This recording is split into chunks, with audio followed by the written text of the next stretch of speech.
करीब 40 दिन चले पूरे ईरान युद्ध के दौरान अमेरिकी राष्ट्रपति डोनाल्ड ट्रंप बार बार पूरे ईरान के पावर प्लांट को उड़ाने की धमकी दे रहे थे। अब उल्टा अमेरिका पर ठीक वैसा ही खतरा मंडराने लगा है। अमेरिका के सबसे बड़े दुश्मनों में से एक उत्तर कोरिया ने कार्बन फाइबर बम तैयार कर दिया है। जिस वक्त मिडिल ईस्ट में जंग छिड़ी हुई थी, तब उत्तर कोरिया का तानाशाह लगातार कई दिनों तक मिसाइलों का टेस्ट करता रहा। उत्तर कोरिया ने कई नए घातक हथियारों का टेस्ट किया है और बताया है कि इन टेस्ट में क्लस्टर बम वाले वॉरहेड लगे, बैलिस्टिक मिसाइलें भी शामिल हैं। लेकिन ब्लैकआउट बम का टेस्ट कर किम जोंग ने दुनिया को नई टेंशन दे दी है। यह बम क्या होता है और कैसे चंद पलों में ही किसी भी शहर को लंबे वक्त के लिए अंधेरे में धकेल सकता है, इस सुपर एक्सक्लूसिव रिपोर्ट में आप देखिए।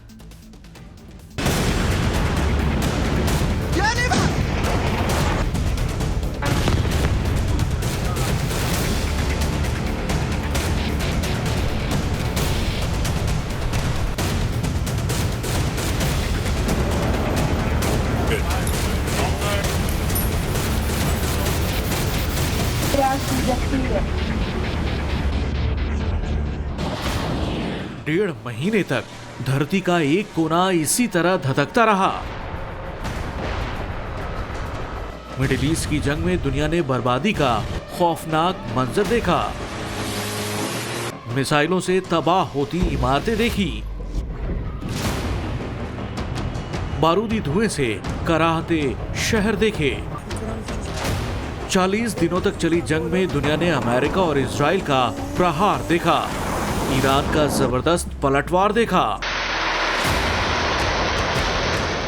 और आखिर में दुनिया के सबसे ताकतवर मुल्क को पहली बार लाचार देखा।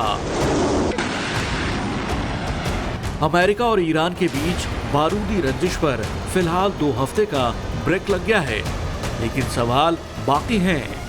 सवाल ये कि अगर ईरान के पास परमाणु बम होता तो क्या अमेरिका इस तरह हमला कर पाता? अगर अमेरिका ईरान के पावर प्लांट को निशाना बनाने की धमकी ना देता तो क्या युद्ध रुक पाता? और सवाल ये भी है कि क्या डोनाल्ड ट्रंप बहन, बेटी और तानाशाह किम जोंग उनकी तिकड़ी से भी डरेंगे? ये सवाल इसलिए क्योंकि करीब 40 दिन तक चले पूरे ईरान युद्ध के दौरान अमेरिकी राष्ट्रपति डोनाल्ड ट्रंप बार बार पूरे ईरान के पावर प्लांट को उड़ाने की धमकी दे रहे थे। अब उल्टा अमेरिका पर ठीक वैसा ही खतरा मंडराने लगा है। अमेरिका के सबसे बड़े दुश्मनों में से एक उत्तर कोरिया के सन की तानाशाह ने ऐसा हथियार बना लिया है जिससे अमेरिका परमानेंट खौफ खाएगा। जानना चाहते हैं क्यों? तो सुनिए। उत्तर कोरिया ने कार्बन फाइबर बम तैयार कर लिया है। रिपोर्ट के मुताबिक नॉर्थ कोरिया ने कई नए हथियारों के टेस्ट किए। इन टेस्ट में बैलिस्टिक मिसाइलों के साथ क्लस्टर वॉरहेड, एंटी एयरक्राफ्ट हथियार, इलेक्ट्रोमैग्नेटिक हथियार और कार्बन फाइबर बम भी शामिल थे। होने के बाद से ही उत्तर कोरिया के तानाशाह की मिसाइल वाली जहनी बीमारी फिर जग गई है। पिछले कई दिन से किम जोंग उन के शागिर्द लगातार मिसाइलें दाग रहे हैं, जिससे साउथ कोरिया से जापान तक हड़कंप मचा हुआ है। हालात ये हैं कि उत्तर कोरिया के पड़ोसी देशों में अलर्ट जारी किया गया है। उत्तर कोरिया का कहना है कि मिसाइलों का टेस्ट 3 दिन तक चला है। मिसाइल लॉन्च होने के बाद दक्षिण कोरिया ने बताया कि ये मिसाइलें अधिकतम 700 किलोमीटर तक उड़ने के बाद समुद्र में गिर गई थीं, जिसमें बैलिस्टिक मिसाइलें, क्लस्टर वॉरहेड, एंटी एयरक्राफ्ट हथियार, इलेक्ट्रोमैग्नेटिक हथियार के साथ ही कार्बन फाइबर बम भी शामिल थे। कार्बन फाइबर बम को ग्रेफाइट या ब्लैकआउट बम भी कहा जाता है। यह खास तौर से किसी देश के पावर ग्रिड को तबाह करने के लिए इस्तेमाल होता है। यह धमाके की बजाय हवा में केमिकल के जरिए अटैक करता है। खास बात यह है कि यह बम न धमाका करता है न किसी को नजर आता है। ऐसे में सवाल यह है कि फिर इसे दुनिया के सबसे घातक बमों में क्यों गिना जाता है? आखिर कैसे एक बम पूरे शहर को पल भर में लंबे वक्त के लिए अंधेरे में धकेल सकता है? इसे ऐसे समझिए, कार्बन फाइबर बम क्लस्टर वॉरहेड वाली बैलिस्टिक मिसाइलों के माध्यम से छोड़े जाते हैं। कोरिया के पास पहले से ही ऐसी मिसाइलें हैं। एक बार दागे जाने के बाद ये बम हवा में ही फटकर सैकड़ों छोटे सब म्यूनिशन छोड़ते हैं, जो काफी महीन धागे की तरह होते हैं। इन्हें कंडक्टिव कार्बन फाइबर कहा जाता है। ये फाइबर ट्रांसफार्मर और हाई वोल्टेज लाइनों पर गिरकर शॉर्ट सर्किट पैदा करते हैं। जब ये रेशे बिजली की लाइनों, ट्रांसफार्मर्स और सब स्टेशनों पर गिरते हैं तो शॉर्ट सर्किट हो जाता है, जिससे कि पूरा का पूरा पावर ग्रिड फेल हो जाता है और बड़े इलाकों में अंधेरा छा जाता है। खास बात यह है कि इस बम का असर इतना ज्यादा होता है कि जिस शहर में इन्हें गिराया जाए वहां दोबारा पावर सप्लाई बहाल करने में लंबा वक्त लगता है।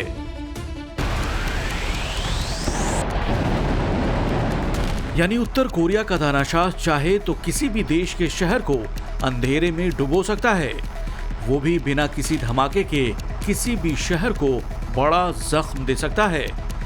और ऐसा इसलिए क्योंकि कार्बन फाइबर बम के साथ साथ उत्तर कोरिया ने अपने हवासोंगफो 11 बैलिस्टिक मिसाइल पर लगे क्लस्टर बम के वॉरहेड का भी कामयाबी से परीक्षण किया, जिसे लेकर उत्तर कोरिया का दावा यह है कि 7 हेक्टेयर तक के किसी भी टारगेट को पूरी तरह तबाह कर सकता है। ये बम किस कदर घातक है इसका अंदाजा इसी से लगाया जा सकता है कि अमेरिका ने 1991 में खाड़ी युद्ध के दौरान और फिर 1999 में युगोस्लाविया में नाटो मिशन में पावर ग्रिड को तबाह करने के लिए कार्बन फाइबर बमों का इस्तेमाल किया था। चीन के पास भी इस तरह के हथियारों की खबरें आती रही हैं, लेकिन उत्तर कोरिया के पास कार्बन फाइबर बम होने से कई देश हैरान हैं। वैसे ये पहली बार नहीं है जब सन की तानाशाह ने अपनी मिसाइलों की ताकत दिखाई हो, लेकिन सवाल यह है कि अमेरिका को किम के कार्बन फाइबर बम से डरने की जरूरत क्यों है? तो जवाब यह है कि उत्तर कोरिया और अमेरिका की अदावत किसी से छिपी नहीं है। किम जोंग उन पहले ही ऐसी मिसाइलें तैयार कर चुके हैं जो अमेरिका के कई शहरों को निशाना बना सकती है। खास बात यह है कि किम जोंग इसे लेकर अमेरिका को सीधी धमकी भी दे चुके हैं। तरह की धमकियां हैं उससे इतना तो साफ है कि दुनिया में अगर कभी परमाणु बम दागने की जरूरत पड़ी तो वो या तो पाकिस्तान जैसा आतंकी मुल्क होगा या फिर किम जोंग की ही करतूत होगी। लेकिन सवाल बरकरार है कि आखिर सन की तानाशाह अपने एटमी हथियार रखता कहां है? तो इस सवाल के जवाब को नक्शे के जरिए समझिए। ये उत्तर कोरिया का वही एटमी ठिकाना है जहां तैयार होने वाले परमाणु हथियारों की धमकी किम जोंग उन देता रहता है। उत्तर कोरिया ने इसे 1965 में तत्कालीन सोवियत संघ की मदद से तैयार किया था। ये जगह उत्तर कोरिया की राजधानी प्योंगयांग के करीब है। तब यहाँ परमाणु हथियार तैयार नहीं किए जा सकते थे, लेकिन नॉर्थ कोरिया की एटमी सनक की ये शुरुआत थी। 80 के दशक तक आते आते उत्तर कोरिया ने एटमी हथियार बनाने की महारत हासिल कर ली। नवंबर 2010 में उत्तर कोरिया ने पहली बार अपनी एटमी ताकत से दुनिया को रूबरू करवाया। एक साथ 2000 से ज्यादा सेंट्रीफ्यूज दुनिया को दिखाए, यानी 2010 तक उत्तर कोरिया के पास 2000 से ज्यादा एटमी हथियारों की ताकत हो चुकी थी।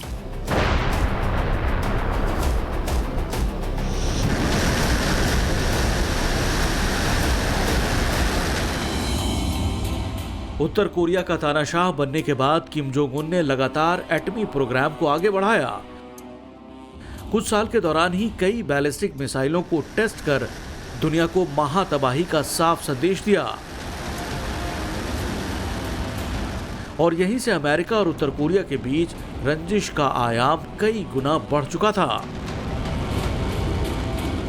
राष्ट्रपति डोनाल्ड ट्रंप ने अपने पहले कार्यकाल में किम जोंग उन को कई बार एटमी सनक छोड़ने को कहा, लेकिन जब किम जोंग नहीं माना तो बातचीत का रास्ता अपनाया गया। अमेरिका और नॉर्थ कोरिया के बीच परमाणु कार्यक्रम छोड़ने को लेकर साल 2018 में बातचीत शुरू हुई थी। इसे लेकर जून 2018 में सिंगापुर में पहली बार ट्रंप और किम जोंग उन की ऐतिहासिक मुलाकात हुई थी। इसके बाद फरवरी 2019 में वियतनाम के हनोई में दूसरी बैठक हुई, लेकिन यहीं बातचीत टूट गई क्योंकि दोनों पक्ष शर्तों पर सहमत नहीं हो पाए। इसके बाद किम जोंग उन ने किसी की नहीं सुनी, लगातार अपना एटमी जखीरा बढ़ा रहा है। Stockholm International Peace Research Institute की 2025 की एक रिपोर्ट के मुताबिक उत्तर कोरिया के पास तकरीबन 50 परमाणु वॉरहेड हैं और इतना यूरेनियम है कि वो किसी भी वक्त लगभग 40 और एटमी हथियार तैयार कर सकता है। फिलहाल नॉर्थ कोरिया के पास कुल कितनी मिसाइलें हैं इसका सटीक आंकड़ा नहीं है। लेकिन अनुमान के मुताबिक नॉर्थ कोरिया के पास सैकड़ों बैलिस्टिक मिसाइलें हैं, जिनमें शॉर्ट रेंज, मीडियम रेंज और लंबी दूरी की मिसाइलें शामिल हैं। इनमें से कई मिसाइलें अमेरिका तक पहुंच सकती हैं। नॉर्थ कोरिया ने हवासोंग 15, हवासोंग 17 और हवासोंग 18 जैसी मिसाइलों का कामयाब परीक्षण किया। इन मिसाइलों की रेंज लगभग 10,000 से 15,000 किलोमीटर तक मानी जाती है।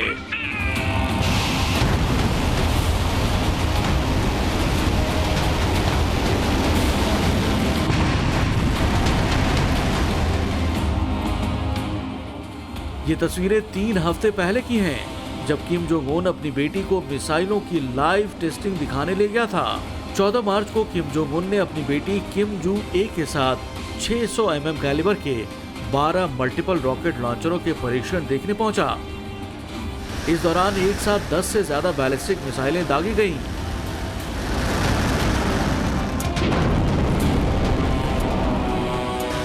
ईरान पर अमेरिका के हमले के बाद से ही किम जोंग उन लगातार सैन्य तैयारियों में लगा हुआ है।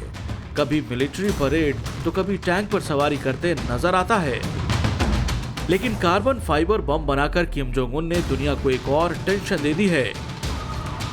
मिडिल ईस्ट में युद्ध के दौरान अमेरिका ईरान के पावर प्लांट्स को तबाह करने की धमकी देता रहा है, और उसके बाद जिस तरह ईरान सीज फायर को तैयार हुआ, उसने आने वाले दौर में होने वाली जंगों की तस्वीर सामने रख दी। ऐसे में किम के पास तबाही का सबसे घातक हथियार होने से अमेरिका के लिए बड़ी चुनौती साबित हो सकता है। ब्यूरो रिपोर्ट, टाइम्स नाउ, नव भारत।